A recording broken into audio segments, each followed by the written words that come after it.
Good morning student. हमारा topic है common catenary, सामान्य catenary, BSc second year maths, paper 3 और इसका पार्ट है 1। तो सामान्य कैटेनरी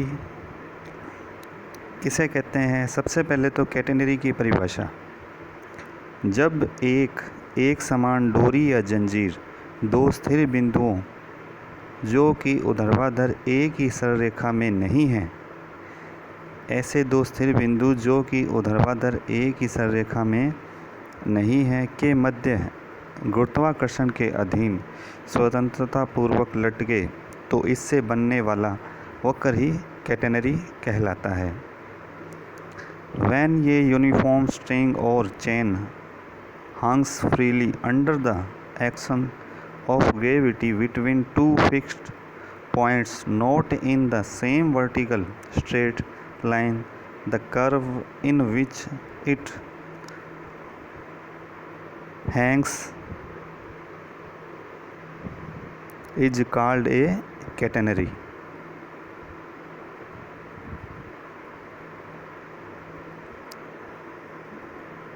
अब कॉमन कैटेनरी, सामान्य कैटेनरी किसे कहते हैं? इसकी परिभाषा, when weight per unit length of the chain is constant then it is called uniform और कॉमन कैटेनरी। जब डोरी या जंजीर की प्रति इकाई लंबाई का भार अचर हो तो कैटेनरी एक समान, यूनिफॉर्म या सामान्य कॉमन कैटेनरी कहलाती है। और इस पार्ट में हम कैटेनरी का सर्वत्र अर्थ सामान्य कैटेनरी से ही लेंगे। तो सामान्य कैटेनरी का निवेश समीकरण,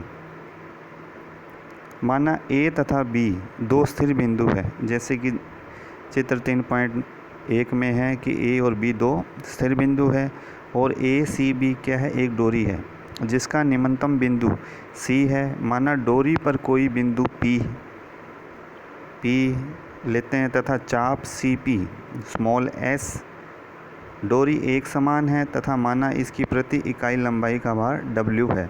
अतः डोरी के भाग, जो डोरी का भाग सी पी है, उसका भार क्या हो जाएगा? W S.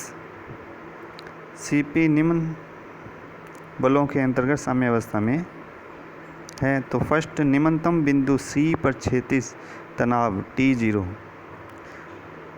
जो इसका निम्नतम बिंदु है सी, उस पर क्षैतिज तनाव T0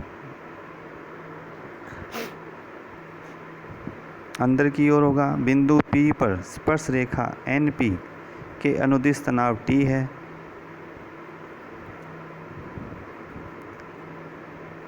जो क्षैतिज से कोण साई बनाता है।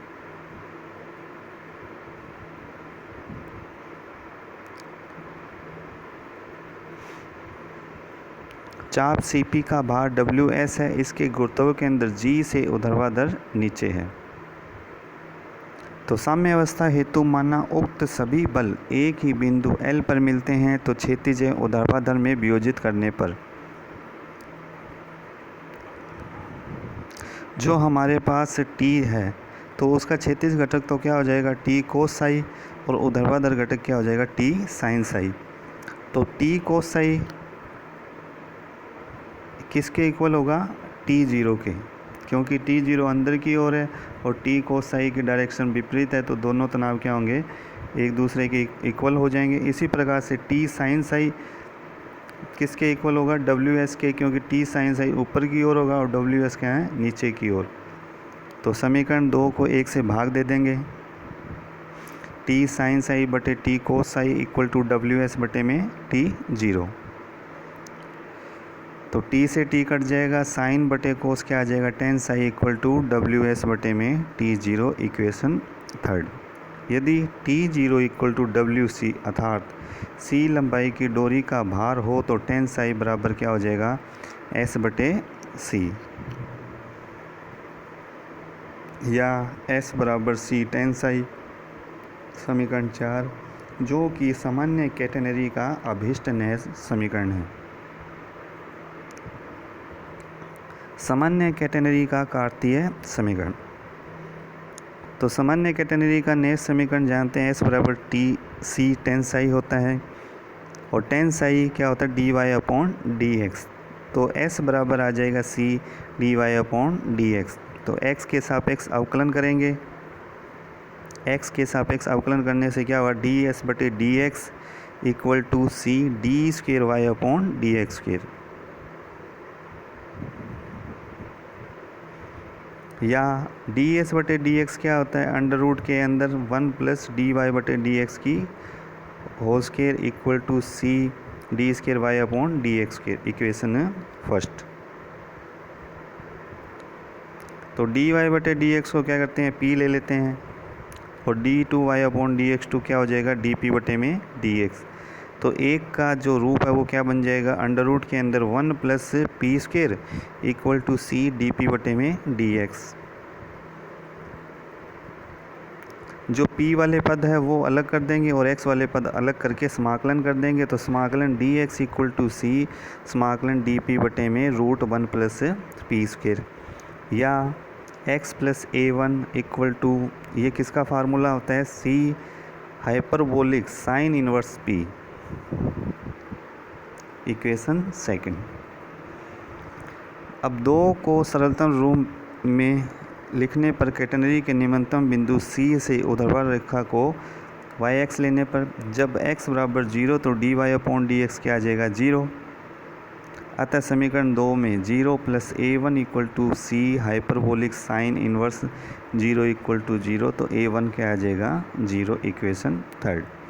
सेकंड और थर्ड से क्या होगा, x बराबर C hyperbolic sine inverse D Y upon D X, equation 4, या D Y upon D X equal to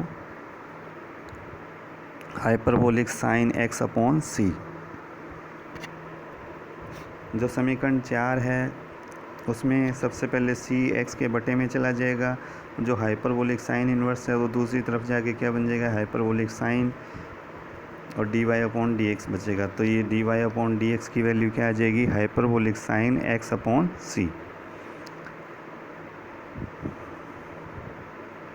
अब इसका समाकलन कर देंगे, समाकलन करेंगे तो D Y upon D X का मान क्या होता है, वाई होता है, और वाई बराबर, और साइन जो हाइपरबोलिक साइन एक्स अपॉन सी है उसका क्या हो जाएगा, हाइपरबोलिक कोस एक्स अपॉन सी, और बटे में 1 अपॉन सी। तो सी क्या होगा, ऊपर आ जाएगा, प्लस a2। a2 क्या है, समाकलन अचरांक है। समीकरण 5 पुनः समाकलन के अचर a2 को ज्ञात करने के लिए कैटेनरी के निम्नतम बिंदु C से नीचे की ओर गहराई C पर बिंदु O को मूल बिंदु ले तो x का मान 0 और y कितना हो गया, C, क्योंकि मूल बिंदु से जो निम्नतम बिंदु C है उसकी गहराई कितनी है, C है, तो y का मान C हो गया। ये दोनों मान 5 में रखेंगे तो y का मान C equal to C cos hyperbolic cos 0 upon C plus a2, तो a2 की वैल्यू क्या आ जाएगी, 0, इक्वेशन 6।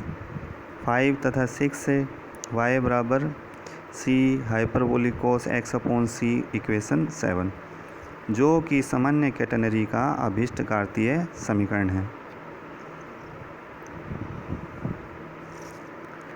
अब सामान्य कैटेनरी की आकृति, तो सामान्य कैटेनरी के कार्तीय समीकरण का प्रसार करेंगे। y बराबर c hyperbolic cos x upon C equal to क्या हो गया, c बटे 2 hyperbolic cos x upon C का प्रसार होता है, ये इसका फार्मूला होता है e की पावर x बटे c प्लस e की पावर माइनस x बटे c बटे में 2।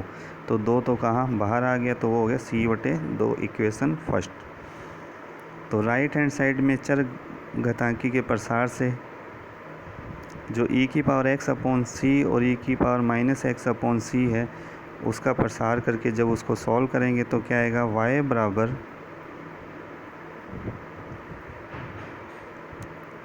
c ब्रैकेट के अंदर 1 प्लस x अपॉन सी की होल स्क्वायर बटे फैक्टोरियल 2 प्लस x बटे में c की पावर 4 बटे फैक्टोरियल 4 डैश डैश डैश, या y बराबर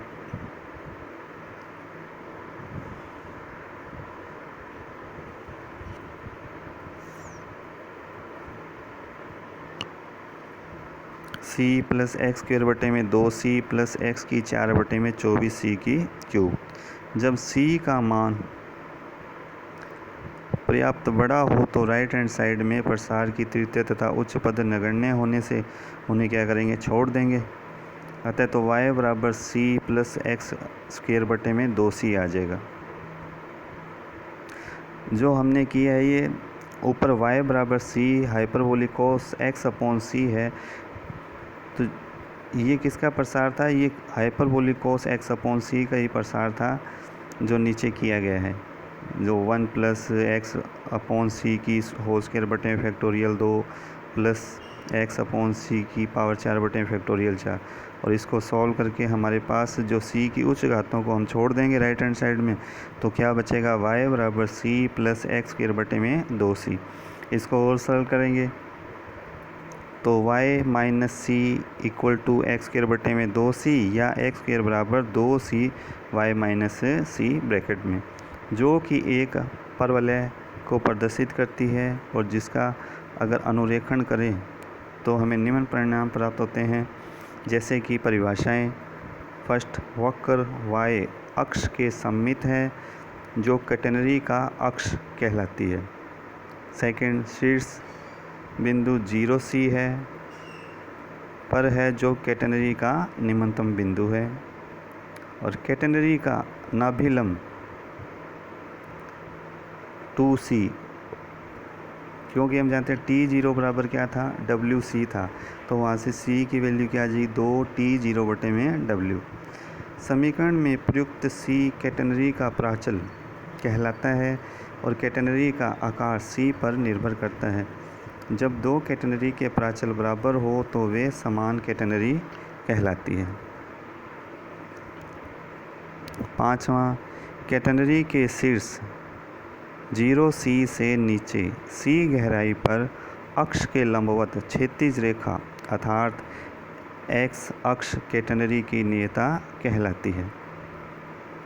कैटेनरी के शीर्ष 0c से नीचे c गहराई पर अक्ष के लंबवत क्षैतिज रेखा अर्थात अक्ष x अक्ष कैटेनरी की नियता कहलाती है। कैटेनरी के दो शीर्ष A तथा B जब एक ही क्षैतिज रेखा में हो तो दूरी AB कैटेनरी की विस्तृति या स्पान कहलाती है। कैटेनरी के दो शीर्ष A तथा B की क्षैतिज रेखा से शीर्ष तक की गहराई कैटेनरी का आनमन या झोल या सैग कहलाती है। धन्यवाद।